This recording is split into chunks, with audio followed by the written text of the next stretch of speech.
Os samaritanos eram considerados naqueles tempos homens heréticos, homens pecadores na visão dos judeus mais ortodoxos, porque eles tinham uma interpretação um pouco mais flexível das leis mosaicas.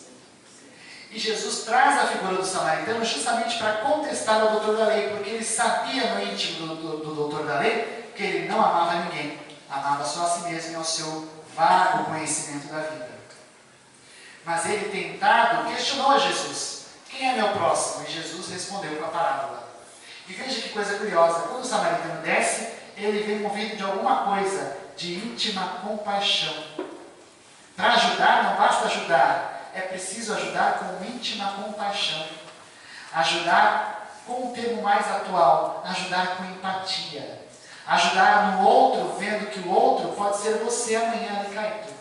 E que talvez possa não ser ajudado se você agora não ajudar. E aí, ele oferece ajuda e dá ajuda para a pessoa. Algum momento ele fala para essa pessoa? Não, porque ele está caído. Ele pergunta quem é, parente? Não, ele ajuda sem questionar. E um outro detalhe fantástico. Por acaso Jesus em algum momento fala o nome desse homem? Não, porque aquele que ajuda, ajuda sem saber a quem. Ajuda a todos. Por isso a proposta do bom samaritano é fantástica. Jesus nos ensina a verdadeira caridade, a caridade para com todos, sem distinção. Logo depois, ele traz uma outra parábola fantástica igualmente, que é do filho pródigo. Essa diz assim: um certo homem tinha 2 filhos, e o mais moço deles disse ao pai: Pai, dá-me parte dos bens que me pertencem. E ele repartiu para eles a fazenda, os bens. E poucos dias depois, o filho mais novo, ajuntando tudo, partiu para a terra longínqua, e ali desperdiçou seus bens vivendo dissolutamente, vivendo na vadiagem, um termo muito mais vulgar. E havendo ele gastado tudo, houve naquela terra uma grande fome, e ele começou a padecer de necessidades. E chegou-se a um dos campos daquela terra, o qual mandou para seus campos apacentar porcos. Ele pediu a algum dos cidadãos daquela região para trabalhar e ganhar algum dinheiro, porque ele não tinha mais nada. E ele mandou: vai cuidar de uns porcos que eu tenho. E a fome era tanta que ele desejava encher o seu estômago com o que os porcos comiam. E vendo-se naquela condição de penúria, voltou a si mesmo e questionou: quantos trabalhadores de meu pai têm abundância de pão e aqui eu faminto? Levanto-me e vou ter com meu pai. E vou dizer a ele: Pai, pequei contra o céu e perante ti. Já que não sou digno de ser chamado teu filho, faz-me como um dos seus trabalhadores. E levantando-se, claro, foi para a volta reencontrar com seu pai. E chegando um pouco relutante, ainda estava de longe, viu o pai e se moveu de íntima compaixão. Veja, o pai se moveu de íntima compaixão e correndo lançou o pescoço do filho e o beijou. E o filho disse: Pai, pequei contra o céu e perante ti, e já não sou digno de ser chamado teu filho. Mas o pai imediatamente cortou a fala dele e disse: Servos, trazei depressa a melhor roupa, vestiu, põe de anel na mão, as alparcas nos pés, trazei o bezerro cevado, matai-o, comamos e alegremo-nos. Porque este meu filho estava morto e reviveu, tinha se perdido e foi achado. E começaram a alegrar-se. Mas o seu segundo filho, o mais velho, que estava no campo, quando veio, chegou em casa e ouviu a música e a cantoria. E chamando os seus servos, perguntou-lhe o que era aquilo. E o servo disse: veio teu irmão, o teu pai matou um bezerro cevado porque recebeu lição e salvo. Mas ele se indignou e não quis entrar. E saindo o pai, conversou com ele. E respondendo, ele disse: eis que te sirvo há tantos anos, sem nunca transgredir o teu mandamento, e nunca me deste um cabrito para alegrar-me com os meus amigos. Vindo, porém, este teu filho, que desperdiçou os teus bens com as meretrizes, mataste-lhe o bezerro cevado. E o pai disse: filho, tu sempre estás comigo, e todas as minhas coisas são tuas. Mas era justo alegrarmos e folgarmos, porque este teu irmão estava morto e reviveu, tinha se perdido e achou-se. Vamos entender. O filho pródigo se assemelha muito a nós, que às vezes nos encontramos perdidos no caminho, porque escolhemos como prioridade se perder. não se achar. E quando nós nos achamos, voltamos em direção a Deus, movidos de íntima compaixão por nosso próprio erro. E quando voltamos ao nosso Pai, temos medo, porque Ele vai nos punir. Mas nosso Pai nos recebe de braços abertos. Deus nunca perdoa ninguém, porque nunca esteve de mal com ninguém. Só que alguns dos nossos irmãos, um certo ar de inveja ainda arraigado no ser, tem uma certa inveja daquele que chega e é mais agraciado por Deus. E vê nele privilégios e começa a questionar: por que você deu tanto para ele que ele ficou lá adiando tanto tempo e eu aqui firme, seguindo os seus ensinamentos? E Deus, o Pai, diz: sempre você esteve comigo. Quem sou eu para te questionar alguma coisa? Mas é justo sermos felizes por aquele que estava morto e reviveu, tinha se perdido e se achou. Quantos de nós nos encontramos às vezes perdidos nos nossos sentimentos, na nossa vaidade, no nosso orgulho, no nosso egoísmo, e precisamos nos achar com urgência.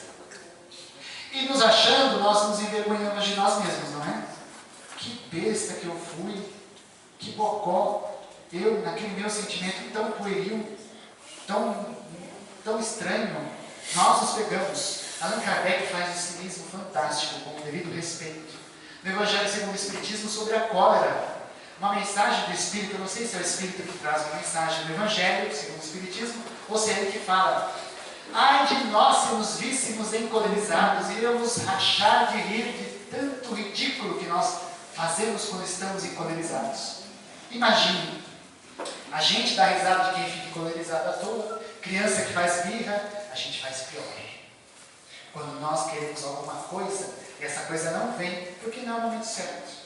Ou alguma conquista que teve um revés naquele momento, mas lá adiante haverá a vitória. Mas nós queremos agora, já.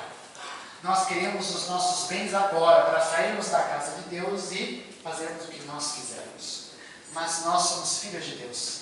Ainda precisamos dele para nos ensinar, para nos auxiliar, porque somos carentes. E aqui Jesus coloca uma carência de ambos os lados. Quem é o mais carente? O que vadiou pelo todo o tempo lá fora, ou aquele que esteve aqui todo o tempo seguindo os ensinamentos e quando viu-se diante de uma situação que poderia rejubilar-se, alegrar-se, voltou novamente ao ciúme mórbido? Quantos de nós ainda persistimos no bem e ainda persistimos no nosso ciúme, na nossa inveja, no nosso orgulho? Precisamos refletir. Precisamos ser um pouco mais prudentes diante de Deus, a partir do que Ele nos traz como ensinamento, porque Ele sempre nos ama. Ama a todos, como o pai dessa história. Ele amava os dois filhos sem distinção. Logo depois vem uma outra parábola excepcional. O semeador. O semeador, diz o Evangelho, quando Jesus juntou-se em volta da multidão e começou a conversar em forma de parábolas. E dizendo, o semeador saiu a semear. E a sua semente, quando semeava, caiu no caminho e foi pisada, e as aves do céu chegaram e comeram. Outras caíram sobre a pedra e, nascida, secou-se, porque não tinha umidade. E outra caiu entre os espinhos, e crescendo com ela os espinhos, a sufocaram. Mas outras caíram em boa terra, e nasceram, produziram frutos, de cada um, outros 100. E dizendo ele essas coisas, clamava: quem tem ouvidos para ouvir, ouça. Percebam, muitos de nós não temos ouvidos para ouvir, nem olhos para ver. E a sabedoria dessa parábola está na semente. O que é a semente? São os ensinamentos do Evangelho. Quantos ensinamentos nós temos à nossa disposição, mas quanto pouco nós aproveitamos. Nós fazemos primeiro como a semente que é jogada na terra seca. A terra seca não fertiliza, vem as aves e comem. Quem são as aves? São aqueles que estão nos sitiando e querendo nos prejudicar. São os espíritos em sofrimento, que vendo uma oportunidade de estarmos com a guarda baixa, aproveitam-se de nós para se aproveitar das suas conveniências, dos seus interesses. Por isso nós temos que sempre estarmos vigiando e orando, nos protegendo diante de qualquer coisa. Mas como vigiar e orar, Jader? Eu não sei como é que eu faço isso. Tem que orar toda hora? Fazer que nem aquelas senhoras na novena, Ave Maria toda hora? Não.